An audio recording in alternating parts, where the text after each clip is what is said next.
All right, good afternoon. Welcome to the November 2021 Executive Committee meeting of the Board of Education and Retirement System. It is Tuesday, November 9th, 2021. The time is 1:03 p.m. As a reminder, please note that the committee meeting is being recorded and will be posted to the BERS YouTube channel. I will start by calling the roll. Isaac Carmignani. Present. All right, thank you. Natalie Green-Giles. Present. Natalie?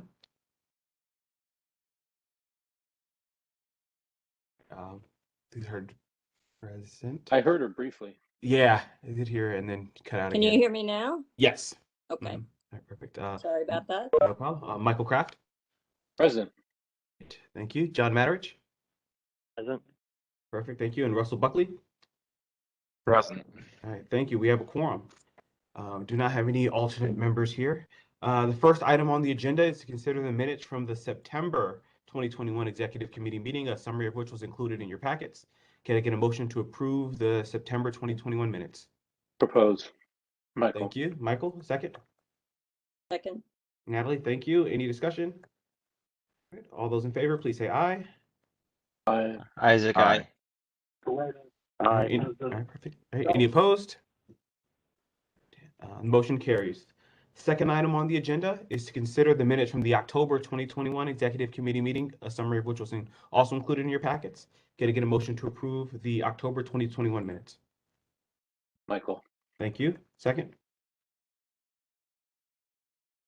Thank you, Isaac. Any discussion? All those in favor, please say aye. Aye. Isaac, Michael, aye. aye. All right, any opposed? Okay, any abstentions? All right, the motion carries. So I think this may be a relatively short meeting today, depending on how it goes, but we only have two items, both for public session. The first is the discussion, a review and discussion on the BERS investment policy statement, and go through some of the changes that we made for the calendar year. So I can walk through some of these changes and also some comments I've received from going through those particular changes. Can everyone see my screen?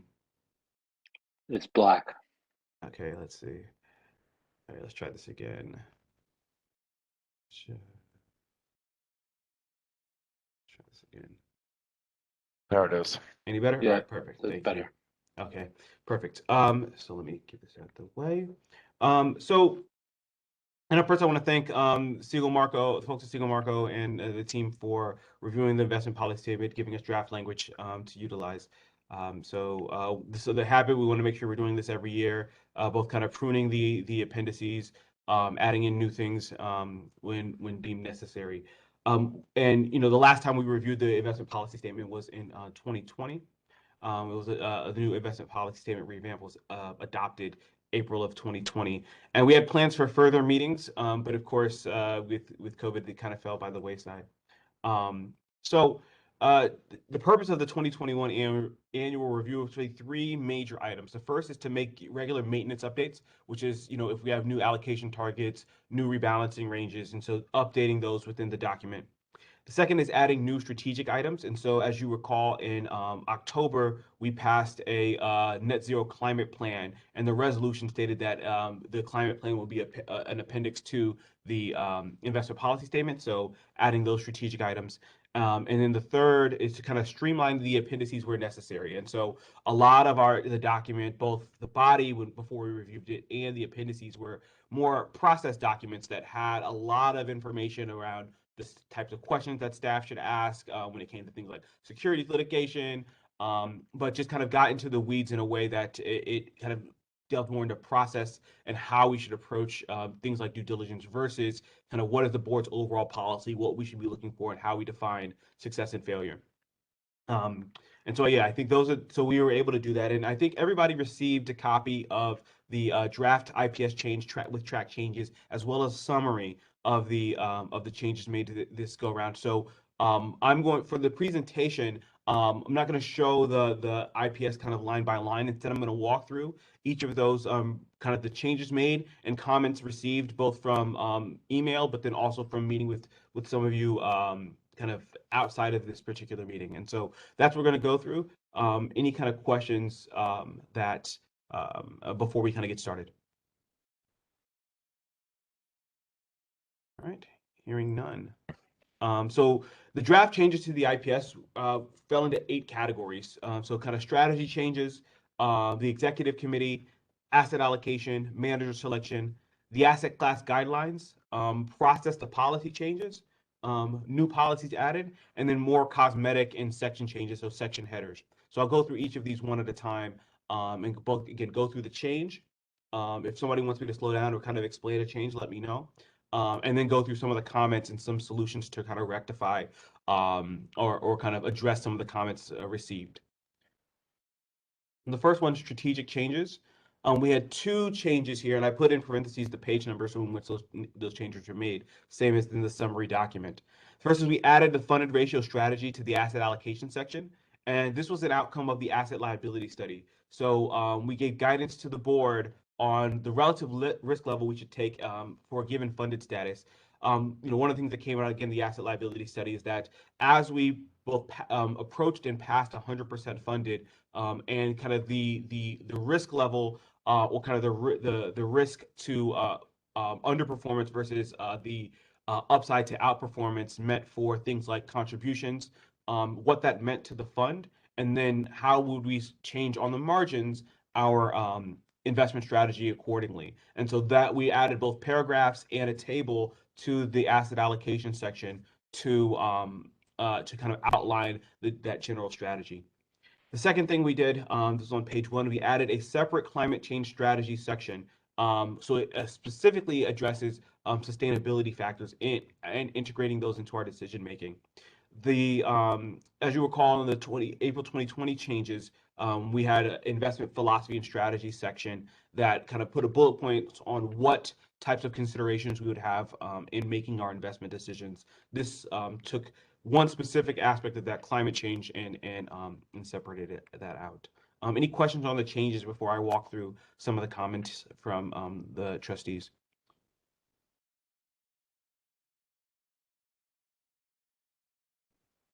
Hey, Antonio, I think yes. the only thing I have here is just that on the funded ratio strategy, I'm not sure if is it the same version that was sent out a week or 2 ago? Yes. Okay. I think you and I had discussed some of the language within that as being a little, yeah, there you go. Absolutely. So adding kind of the comments and kind of alluding to the fact, having the comments with Russ, Natalie, a few other folks, that some of the comments on that was the paragraphs are fine, but the table is too prescriptive. And it was, I think being honest, kind of getting a little cute with the with kind of over prescribing the strategy where we would go once our funded ratio hit a certain threshold. And so that was kind of the major comment. Any other kind of comments for folks who looked at that section? But I think the overall kind of feel was that it is fine to kind of describe in general as our funded ratio improves, take less risk, care more about Sharpe ratio. There's less upside to volatility. And as we get to what seem kind of as a normal funded ratio for most public plans between 80 and 100%, that equity upside does have some equity volatility has more upside, and so we find taking on more risk in those scenarios, especially given our liquidity position. But yeah, I do think that that comment and kind of critique had merit, and so I think the solution to that is kind of taking out the table and just leaving the just general description that Siegel Marco wrote for that section and adding it to asset allocation.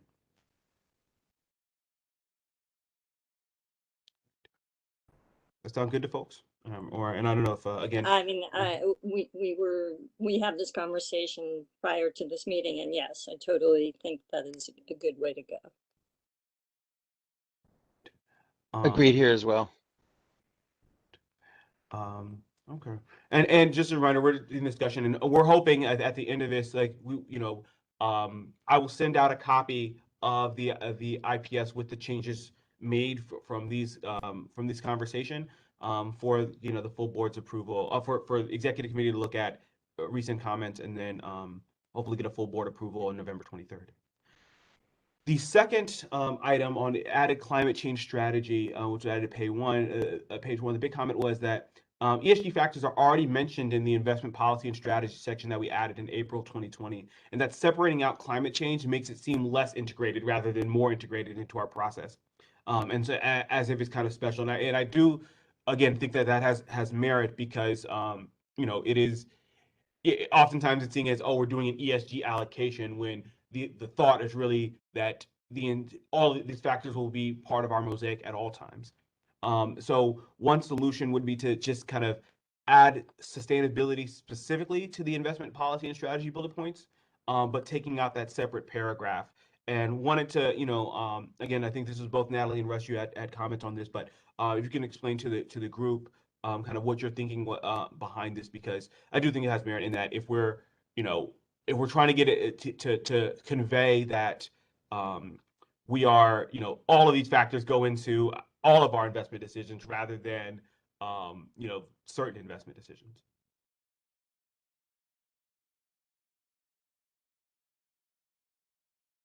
I mean, I think you just said it. The point was that the E in ESG is environmental and does encompass climate change, and it seemed over amplifying climate change as its own initiative separate from the rest seemed, it just didn't seem necessary, I guess.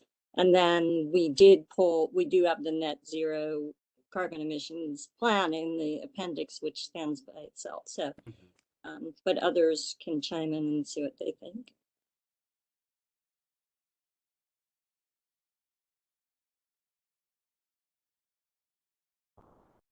I know if we're hearing nothing, I think we can settle on that. And if folks want to get into the details on how we're approaching climate change, they can go to the appendices. So we'll make those two changes and send that back around to folks.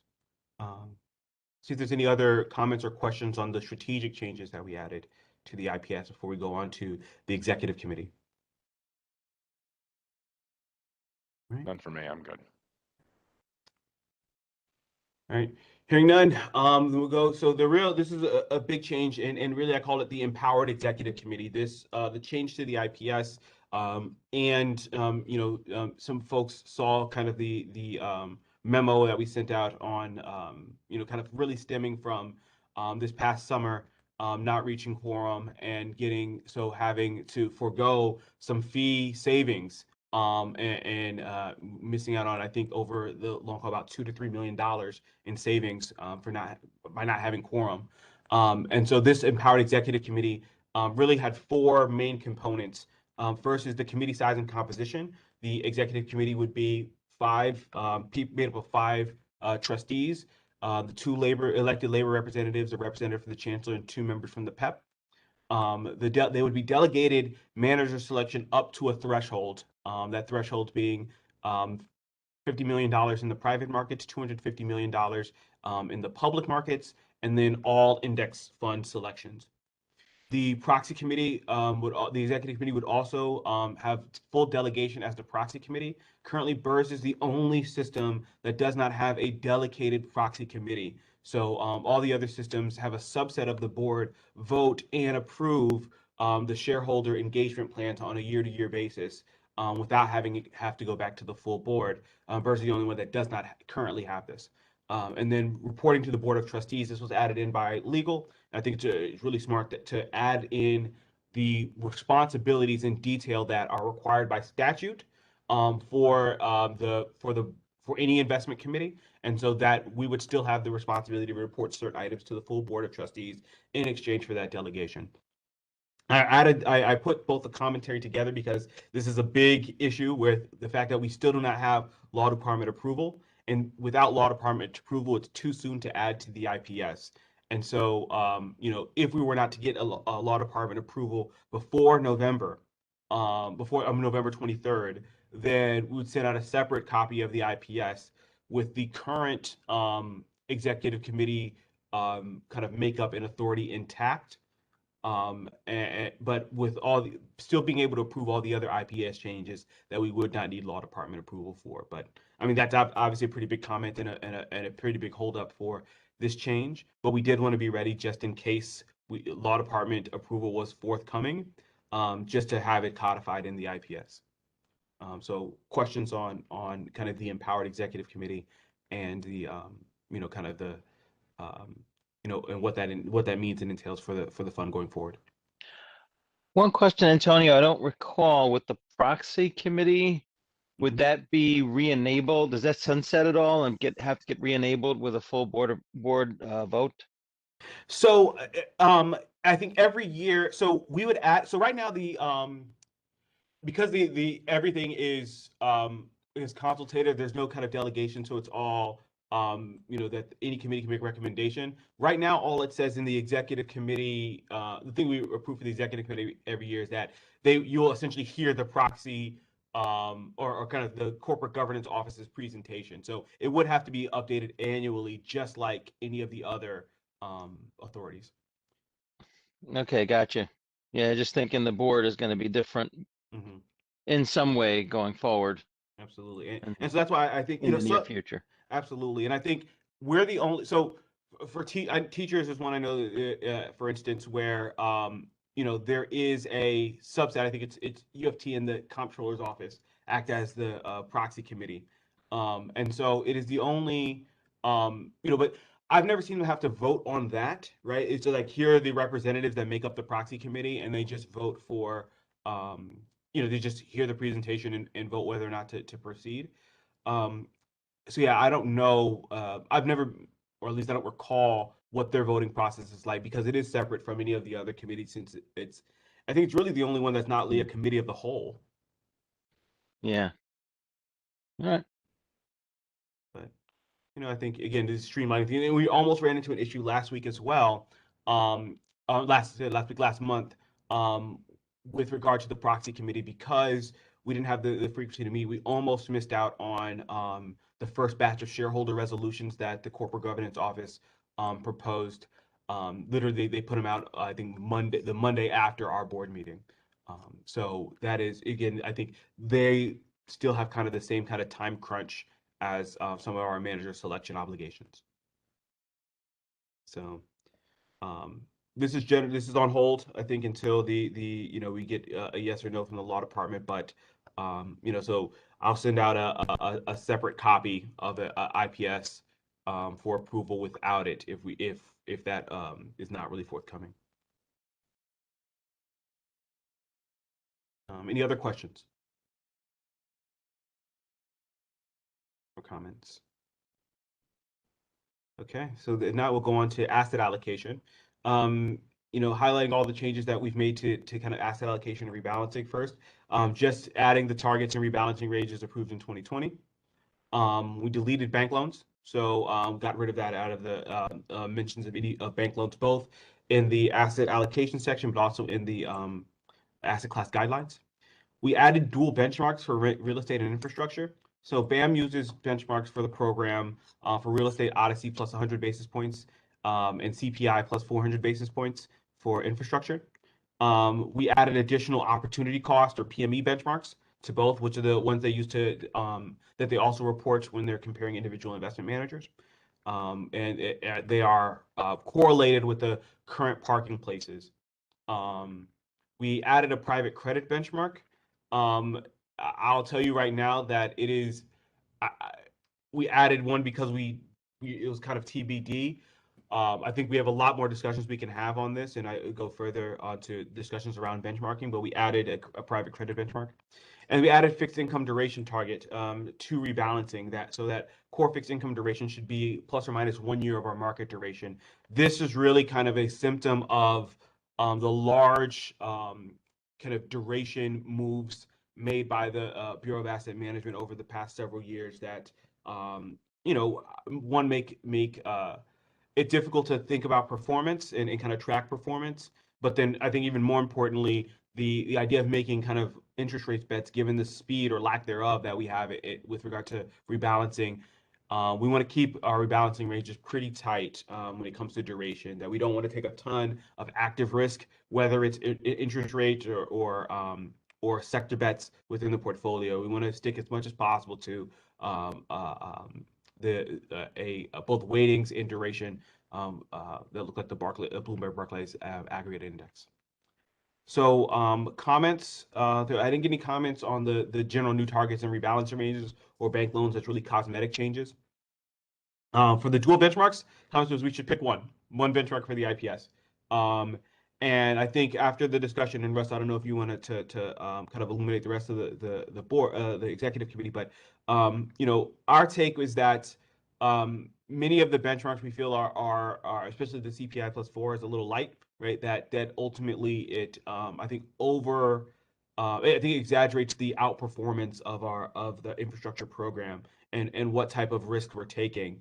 And so given that we should have a benchmark that at the very least has kind of looks at the opportunity cost where the money is currently parked. But I also think we need a deeper dive on benchmarking. I had a fantastic discussion with Axia and on the issue of benchmarking as we were thinking about private credit.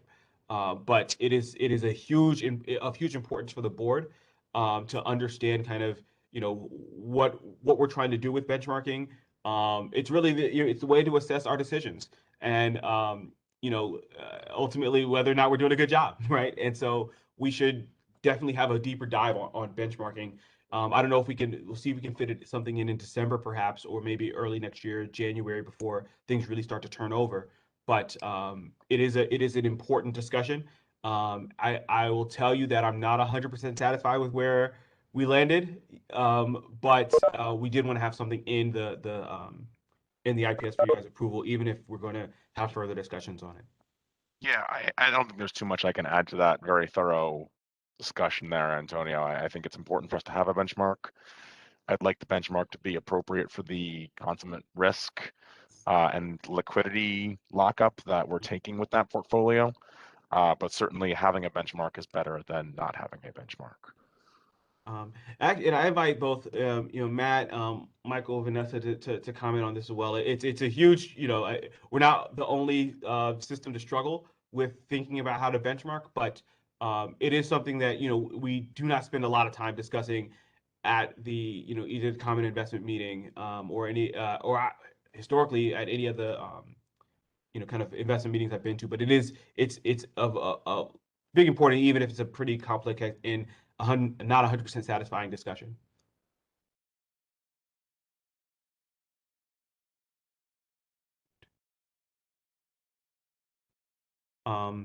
And so I'll go to the next one. No, we didn't have any specific comments on the private credit benchmark, although I'll say the discussion had at Axia on how other systems do it, and whether or not you have 150 basis points or kind of like what the illiquidity premium should be. Should we have one? Like all those discussions, I think are pretty important and interesting. But for now, I think we wanted to land someplace.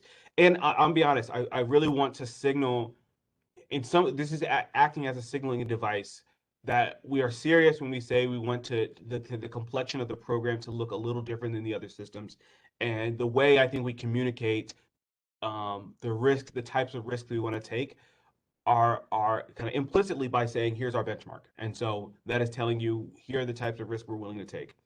I think I'm hoping that once we send this over, this new copy over to the Bureau of Asset Management, they'll get the hint, or they'll hear us loud and clear. We'll see. Then the last one is the comment on the fixed income duration target to rebalancing, that it is kind of it does feel kind of awkwardly placed within the rebalancing section. Because it is the only area where we are having an additional rebalancing outside of the kind of an asset or kind of a dollar-weighted rebalancing or kind of a percentage of the AUM bands.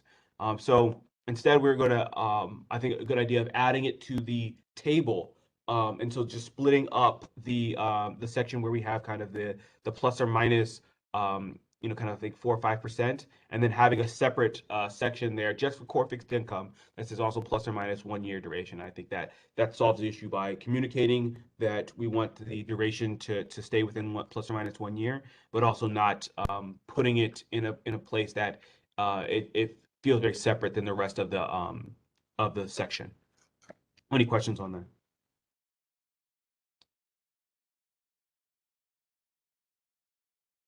Okay. All right. So then next one, go to manager selection. So we made 2 changes here. When we added responsibility to the investment strategy department, that manager selection as part duties and responsibilities. And then I think the biggest change, and the one I think is going to cause, I think, either a lot of discussion, certainly at with the Bureau of Asset Management, but we codified multiple routes for manager recommendations to the board. And what this means really is that an investment manager needs two of the four advisors to bring a recommendation to the board of trustees. So, for instance, and we're going to really test this out in December. If Axia and Siegel Marco both have a report saying that this manager is one that they like and that they're comfortable with allocating, then we're going to bring the recommendation to the board. But you know, it hadn't been, it always kind of been implicit that that's the route we would kind of go, but this is explicit that so long as two of the four are bring a recommendation to the board, then you know that it is an investment recommendation that the board can vote on, and then we'll send a resolution. Didn't have a ton of comments on these. I mean, everybody kind of has known that we're going in this direction. The one thing we can add is that, you know, the investment strategy department is part of is one of the four listed. Like in practice, this is really about how our advisors interact, but theoretically there could be scenarios where you know, there is a Bureau of Asset Management recommendation that we like, right, and want to move forward on that. And theoretically, if the strategy department's fine with it, we'll go forward. But in practice, I think really this is about how our advisors interact, and you know, and really not having a roadblock, particularly for for things that are helping us get to target, right? I think as we've kind of held that up as our asset allocation target as our kind of intertemporal assessment of our performance, that we are kind of saying what we said we would, doing what we say we do in the annual plans, then we really need a mechanism to do that. And I think that's what the codified route for manager recommendation really addresses. So, like I said, any questions? Because again, I don't know if it's necessarily controversial here, but it could have kind of broader ramifications. Antonio, it's Natalie. Mhm. Just a obvious statement of fact that you, the investment strategy department, as one of the four, but you're also the conduit to this body, and presumably nothing would come to us without your tacit approval. So you are one of the four, but also I can't imagine a scenario where two entities are proposing something that comes before us that you are not in favor of. Absolutely, I think so, and this is both kind of under our current scenario, right? I think look, the lion's share of kind of the manager due diligence and strategy comes from our advisors. We know this, right? That on the private side, Axie, on the public side, Siegel Marco, they're doing the bulk of that work. A future where, just give you an example. So we've talked about different strategies that may be appropriate for BERS that are not appropriate for the other systems, for size reasons, funded ratio reasons, for portfolio construction reasons. That you know, basically we would have to do something, right? But I think you're right that you know, as the conduit, I doubt that we would ever there would ever be a scenario where we're bringing something that we don't agree on. Look, let's be real. We know what this is aimed at, but I wanted to make it at fulsome. So, you know, I am, you know, but again, I think the only scenario where I'd say kind of us would be kind of joining say a Bureau of Asset Management initiative, let's say in ETI, for instance, where they play a lot of things pretty close to the vest, but they're sometimes they're more willing to give us some insight versus the advisors. But I think overall, I think you're correct that it's not. I think three of us play well in the sandbox together. So we'll say the flip side, and it's not a bad thing at all, to have the ability, should you not be the investment strategy department, should we have an investment strategy department that the board doesn't have full faith in, that does give the board the ability to go around the investment strategy Absolutely. department and work straight with BAM or the consultant. So Yeah, and just say, listen, I think it makes it so they get very easily empowered, and I can very see a scenario like that where it's not said not trust, but we know how like even BAM has trouble hiring, right? Let alone BERS, and so always having the lever, and I think we also have tried to address that with kind of the executive director's authority, which is essentially saying, at any point he can dissolve the strategy department if he wants, or kind of route things through themselves. And so I think overall it'll coordinate itself nicely. But we really want what we really want is that if there are avenues for us to get to target, we want to take them. And I think the advisors kind of more than proven their worth to be able to do that.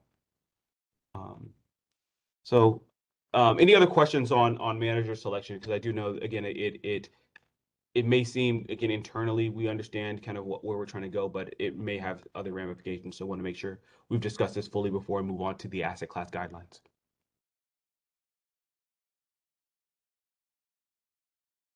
All right, hearing nothing. So asset class guidelines. Now this is the appendix. So we're starting to get into the appendices now. And one of the things that was kind of next up after when we did the initial meetings on the IPS in person in January and February of 2020, well, going back to even 2019, the kind of the next thing after was supposed to be the addressing the asset class guidelines. Obviously, getting the world turned upside down, so we never got to that. But our advisors had done a lot of work on them already. And one of the issues we'd run into is that they're kind of all bolted on, and so they weren't standardized. They weren't particularly simplified. It was very difficult to find a lot of information.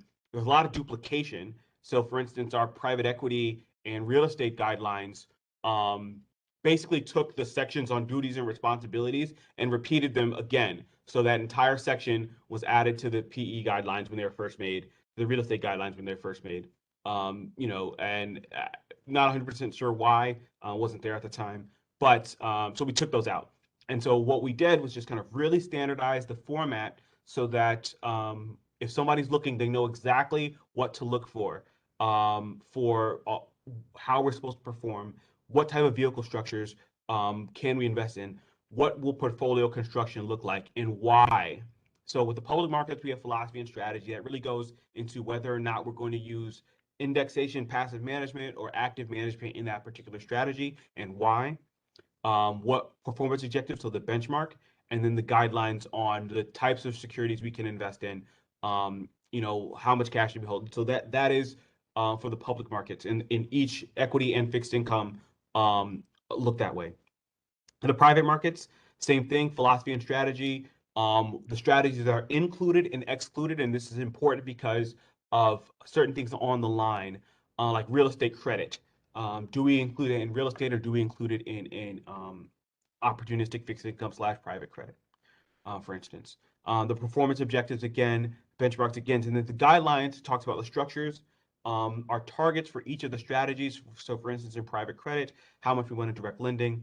That should say min and max, not mix and match. Min and maximum exposures to any individual general partner, to any individual vintage year, and what percentage of the fund we could be. Well, so that's kind of the public markets and private markets guidelines. So we really wanted to simplify them, so it's very easy to see where we want to, like, how we should be performing, and what portfolio construction should look like. Any questions?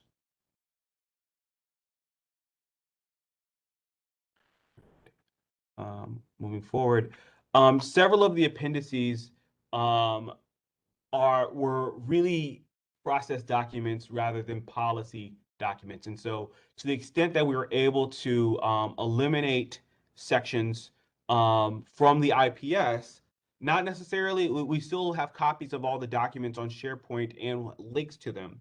And we put the links within the IPS and made sure they weren't dead. And but ultimately, we wanted to streamline and get at kind of the essence of each of these policies on what we were trying to accomplish and how we were going to assess success. And so we did that for 5 different appendices: the economically targeted investments, ethics and compliance, proxy voting guidelines, responsible contractor policy, and the securities litigation policy. Um, the big thing for economically targeted investments, and we're finding out things that technically, or we should have been approving a plan every 2 years for the economically targeted investments program. And I cannot recall, so I've been in New York City for 7 years, I can't recall ever approving an economically targeted investment plan, but that's actually in the investment policy statement. So we put that front and center, so now it's at the heading. So that if we were to move forward with the economically targeted investment program, that a plan would have to come in place for every 2 years. Ethics and compliance, I would say that this is entirely verbatim from the Bureau of Asset Management. Sachi Bhatt, kind of the head of compliance, did a lot of this work already to kind of streamline the document, and so really just took that information and put it in our heading. The only thing we did was take out references to other systems and just said this is kind of BERS's policy. Proxy voting guidelines. Again, this is something that I think the corporate governance office did a fantastic job on this. It's also 40 pages. And so we really kind of just took the essence of what we were trying to accomplish, and then what a successful shareholder engagement program looks like. One comment on there was they also included kind of the history of the kind of shareholder engagement and proxy voting at New York City, going back to South African apartheid and the formation of CERIS and the Council of Institutional Investors, which in New York City was a early member of both. So really, whether or not that introduction belongs in the IPS, I think at the time corporate governance really wanted to, this was also a showcase document for them. So not just kind of a kind of a hard and fast kind of guideline document. I think they wanted to show all the work they've done. So it may not belong necessarily in IIPS, but we have a link, and it's saved on SharePoint, and then we have a link to the full document for all of these documents in the IPS. Responsible contractor policy, same thing. And then securities litigation policy, we actually had the entire protocol in the IPS. Do not think the entire protocol belongs in the IPS. Just kind of what is our securities litigation policy? What are we trying to accomplish in securities litigation policy? And then the law department and our legal, they have the protocol. That's their call on that stuff. So just eliminated most of the like questions that the law department goes through when they're deciding whether or not to pursue a case, which I didn't think was necessary for the policy document.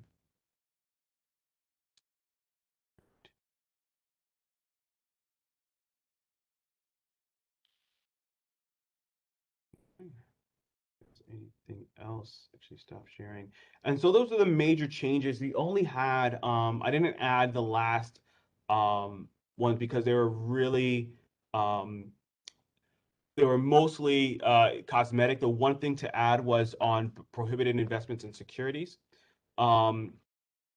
They, we for the first time kind of put in the actual issuers that we do not allow in the portfolio. But I think, Natalie, if you can go through some of your comments on that, because I do think that it was we're riding a fine line between being too descriptive, but also being too vague.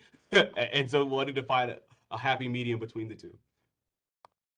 I guess the point was that you would have to revise, you could potentially be revising that list all the time. Mm-hmm. So you don't want to be in a situation where you're whatever. I mean, it's an exhaustive process to review these things, and if you want your document to have a little bit of a shelf life, probably mm-hmm. It's better to a little bit less is more on that. Mm-hmm.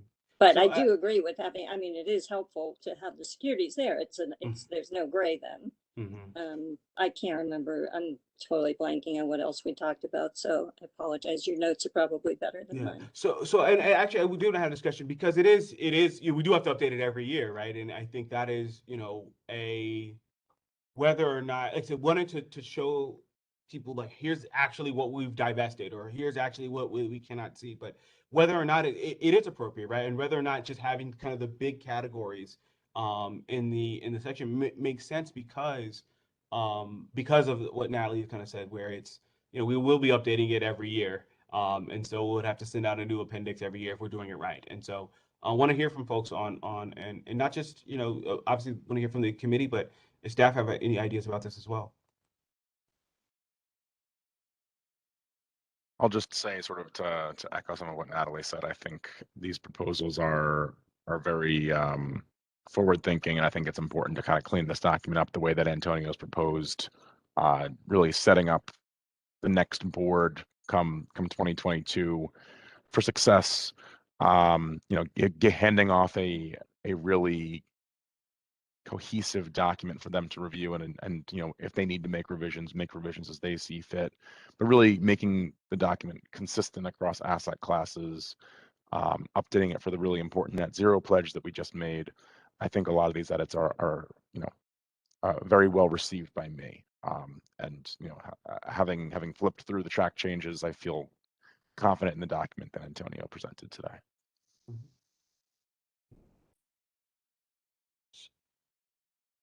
So one thing and I would say that does make things a little bit easier, in specifically on the prohibited investments and securities, is that we have to send a list to the investment managers every year anyway. And so the one thing that could be helpful is that, and especially now we don't have to print out stuff, right? And everything's online. Like this, we'll have the list ready because we have to send it out every year. So that's the one thing where it is a little bit easier. But I get your take, right? Because it's technically, if we're updating it every year here. And so it'll be 2020, 2021, amended, and that gets to be a little bit unwieldy. So I'm fine with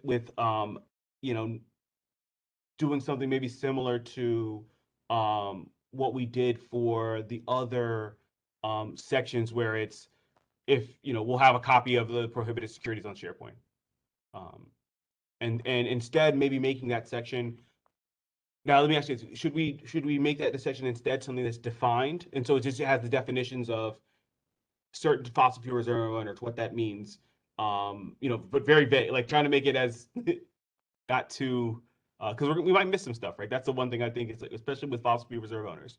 Yeah, I mean, I think because we have that up front, we have the broad categories. I think putting in the definitions and how we decide what securities fit under that category so as to become prohibited, that is useful, right? That's what the board needs to make a decision. So okay, I would do that. Make that edit.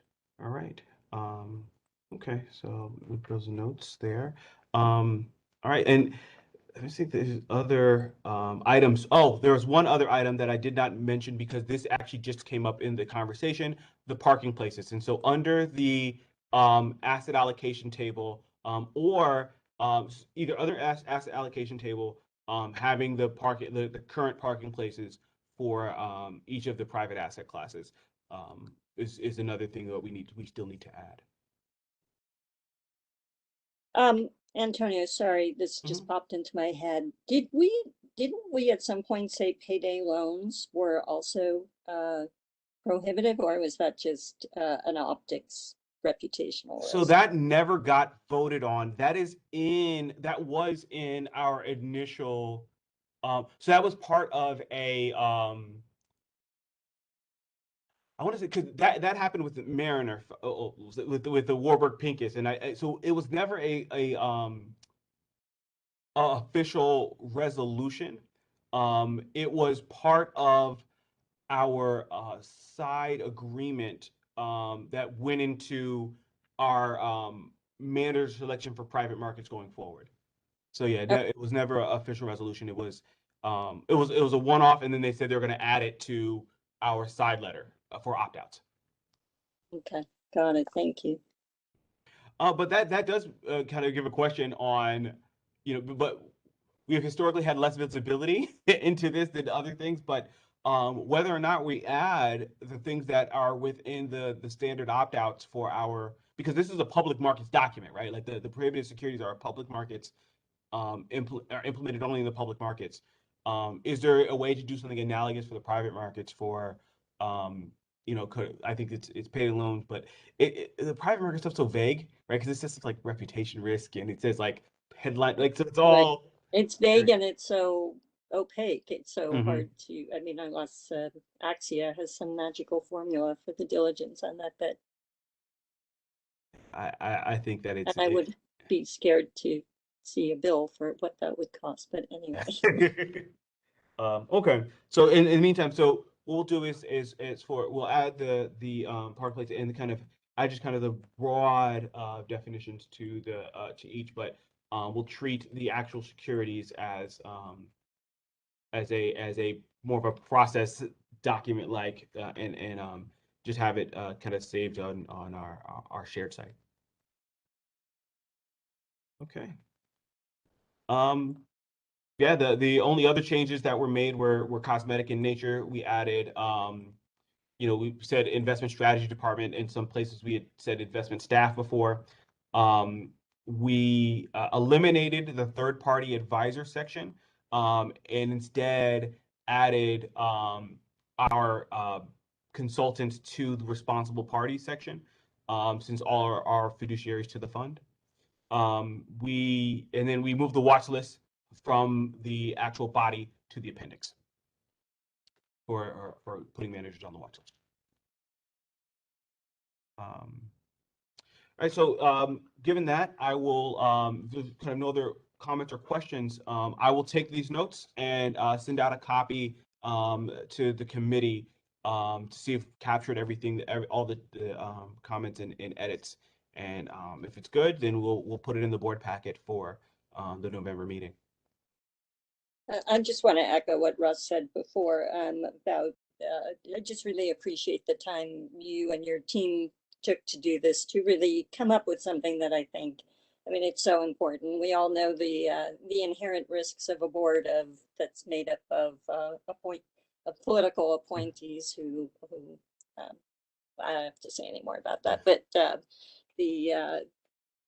me, this is really a great exercise that really protects the members, which is what the whole point is. We know that there are real costs to bad governance, and we know that there are real positives to good governance. It's not just the absence of the negative. So let's not just look at this as guardrails, but as something that really becomes an aspirational document that helps a board be more functional. So thank you for that. And should thank all the team. Thank Siegel. Thank Axia for all their contributions. So we'll send that out. We have one more item, and this is an update for the board on we engage with Linux Park Solutions for scoring on our portfolio when it comes to diversity, equity, and inclusion. And so I'll actually turn it over to Keishan Christoph if she could share a screen to kind of walk through the scoring, and then we can take some questions from the board about kind of how we want to move forward with this information.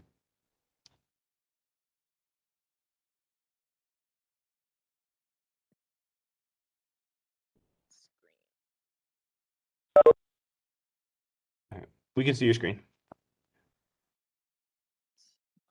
So, everyone, I'll be discussing the Linux Park survey. Before I kind of delve into the results, I kind of want to talk about process. A hard time hearing. I don't know if anybody else is. I was Can you just about to speak? chime in. Thank you, Natalie. Yeah, you speak up a little bit. Yeah, you're good.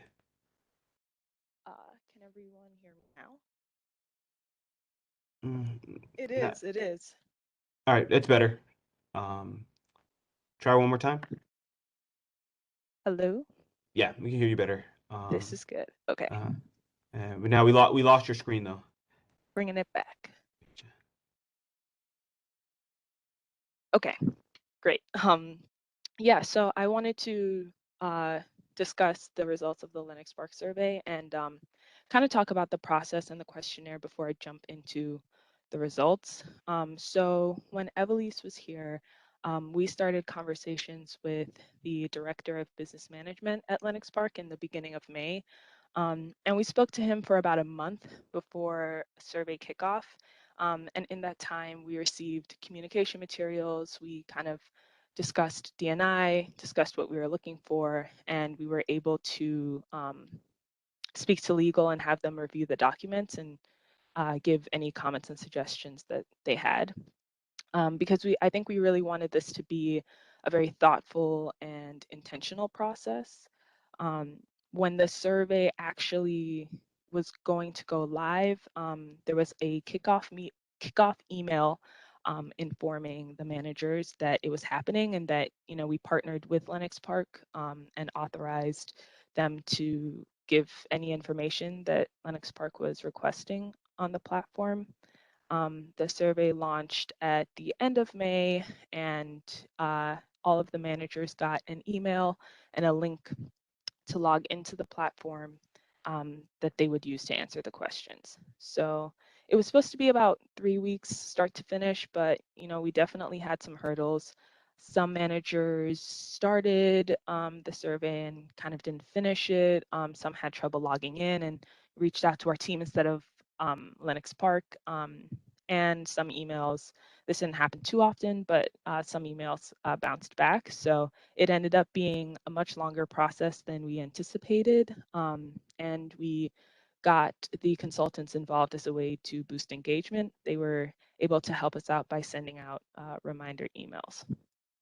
The actual questionnaire just had questions about, the firm, what the strategy of the firm was, and questions about diversity in their executive and leadership teams, investment staff, all staff, promotional policies, and any D&I policies or initiatives. So that's just for a bit of context. Here is the response data. So 117 investment managers received the email, and 64 of them responded in some way to the email or to the survey, but only 53 managers submitted a response with sufficient data so that they could be scored. And the scoring process is that the gender diverse impact score plus the ethnic diversity impact score, which are both out of 5, they equal the LPI overall score. And you can see that the gender diverse impact score here is broken down into 3 subcategories: ownership, leadership, workforce, and the same is true for the ethnic diversity scores: ownership, leadership, and workforce. And here we see that the BERS LPI score or overall score is 1.76 out of 10, ranking us in the 60th percentile. So not awful in comparison, but not, I think, where we would like to be, or I don't think it's a number that really aligns with our values. Then they broke up that score in terms of different asset classes. And so a note here, these 4 asset classes were provided within the survey, so managers had to self-select. That's why hedge funds has a score. And we can see here that, the overall LPI diversity score for private equity is the one that is the highest, and that has to do with their ethnic diversity scores, which is 1.61, which is the 64th percentile. And then here, as I mentioned earlier, the gender diverse impact score and the ethnic diverse impact score are broken down into subcategories. So for example, this first box takes the average of the gender ownership score and the ethnic ownership score and applies it to each of the asset classes. And again, here we can see that private equity does the best in ownership, but hedge funds does the best in terms of leadership. And in total staff, LPI diversity scores, long only does the best. And that's kind of all of the data that we received. One thing I want to add is that one issue we had with some of our European firms that either some of the questions they legally could not answer, I think is one, or they keep that track. So we did see from some of our managers headquartered in Europe, to a lesser extent in Canada, that there were some areas that they think about diversity and inclusion in a different context than the United States. And so we did have some some of the respondents essentially said we cannot respond fully because we are not allowed to. Antonio, if I may too, some of the issue was also, while we deal with the investment individuals and the survey was sent to the investment individuals, the questions have to be answered by HRs individuals. So there's also a little bit of loss in what they would answer based on company, their own company policies among the questions that they had. I just know because I received this survey and I knew I had to send it out to 3 different people to even get some of it started going. Yeah, exactly. Absolutely. And I'll make a couple more comments because I look at sorry, before I'm just reacting to what Vanessa just said, which was really enormously helpful to get that feedback, Vanessa. Given that it's a little bit hard to have too much faith in the data, that even, I mean, to read too much into both the non-response and the very high rate of non-response, but also, we can talk about this after. I'm jumping the gun, but I think what you just said, Vanessa, is super important in terms of how we analyze this data. Yeah, so I mean, the reality is that, for example, some of the questions they ask, I wouldn't be able to answer you for our own organization because I wouldn't be privy of that data. And I know that, there are some organizations that are very key on not distributing broadly too much information about the population, the diversity of their own employees, because they are not able to explain it. So sometimes they rather, if they can't explain, if they're not able to explain it to a client, then they rather not share it. So that may be why you have a larger group of non-response. And also why you have the number of companies that have a partial response, but not a full, complete response of the data. So, and we talked to them about that, and I think there's two big takeaways from there. One, that we were doing 2 things at once, right? We were asking for a survey, but in a lot of cases, we were establishing us as an entity that you would respond to, right? That is a huge issue with regard to, the us versus historically the Bureau of Asset Management, right? It's like, well, who is BERS, right? Like, to be frank about that. And so that was, I think, a part of it. So I was actually surprised that we were only 8 percentage points behind the responses. We also didn't get a lot of responses from firms that we're not going to re-up with. And so I do think that we had something like a Mill City where, we're never going to give them any more money. And so they have although I think they actually ended up responding, but just as an example. And then finally, I think the things I like to glean from this is, even though our percentiles may be a little worse, generally the scores are better in ownership and worse in leadership and total staff. So even if our percentile ranks are at a certain level, because historically ownership has been the way in which we've defined emerging manager programs, that it was very keyed in on ownership percentage and not thinking about, but certainly we have a lot of, I'm calling them competing interests, but generally speaking, firms that are owned by people of color, women, are smaller.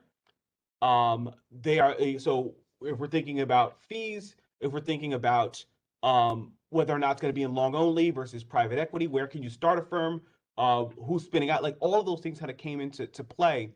But I do think those kind of trends where historically ownership, and then the truth is that, as a New York City entity, even with the data in the state that it's in, we're not. I mean, no, people talk about not being where they want to be. We are at the top of very few of these categories, even as they stand. And even if we were to get more responses, I'd argue they'd probably go down, right? Like, because generally speaking, the managers that are going to respond, not always, we had managers respond that had very poor scores, but were interested in how to improve. But generally speaking, the managers that did respond, you'd imagine they were going to skew more into being at least pretty happy with the data versus not as happy with the data. So really, I think the big thing for us is that this is our intro to the market as a whole. We're going to do this again, but we want to think about a kind of a plan going forward where we can improve on these scores. That I think is really kind of the issue, the target is how do we improve, or like both kind of asking the question, you know, and within each of the asset classes, where are we not like essentially where are we not being as proactive in moving forward, or also another push and pull, which is the private markets we've gotten our best scores in private equity right now. Part of that reason is because there is a dedicated program, right, in a way that none of the asset classes really do in the same way, where it's a dedicated direct program.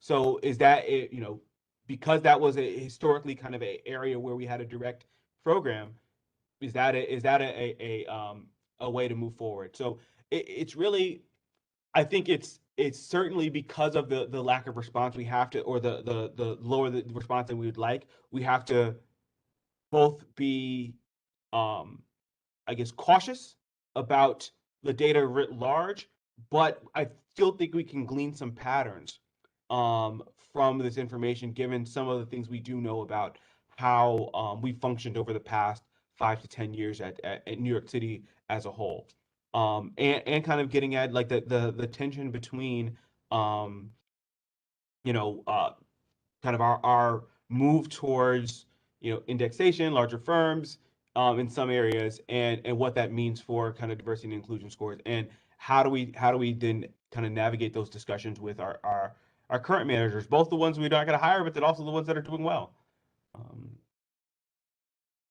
And if I may, Antonio, what the board probably will really appreciate is to see the next review and see improvements or declines, right? And then if you have from each firm what their process is to improve in diversity, are they actually following up or not? Because then you can go back and say, well, you stated 2 years ago that you were going to do X, Y, and Z, and you're not following what you're saying because the numbers are showing a decline, not an improvement. I know we do something similar for Maryland, and the board is able to, we do it every 2 years, and the board is able to compare and contrast changes, not only at the executive level, changes at the investment management firm, at actually portfolio managers, because sometimes what you can see is that there's diversity among the whole firm, but there's no diversity into the individuals that are actually managing the money.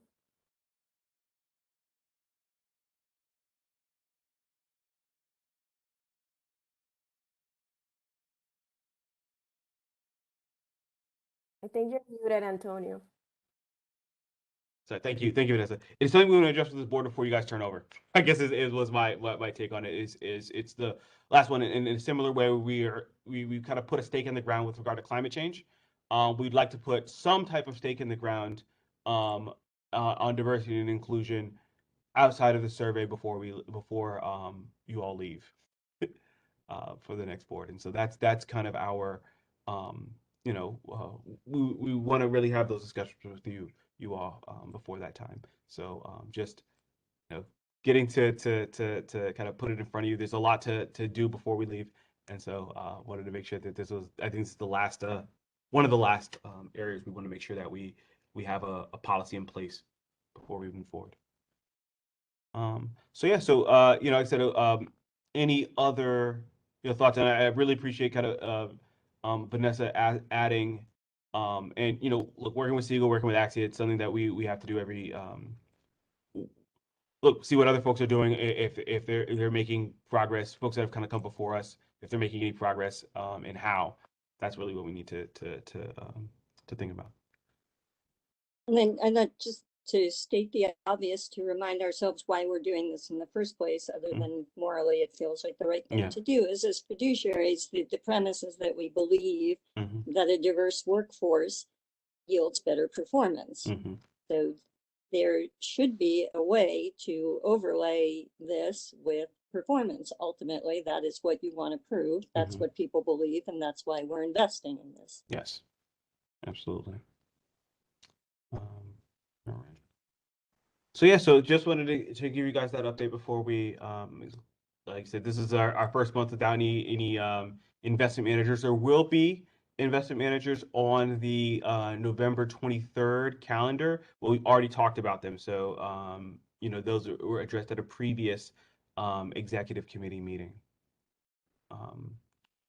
So yeah, so those will be on there, and then we have just kind of a few updates, but that's really it. That's the last item on the agenda for today. Anything folks want to bring up before I ask for an adjournment? All right, then can I get a motion to adjourn? So moved, Russ. Thank you, Russ. Second. Second from John. All right, thank you, John. Any discussion? All those in favor, please say aye. Aye. Anybody not want to adjourn? Okay, very good. Thank you, and we will talk to you all in 2 weeks. Thank you.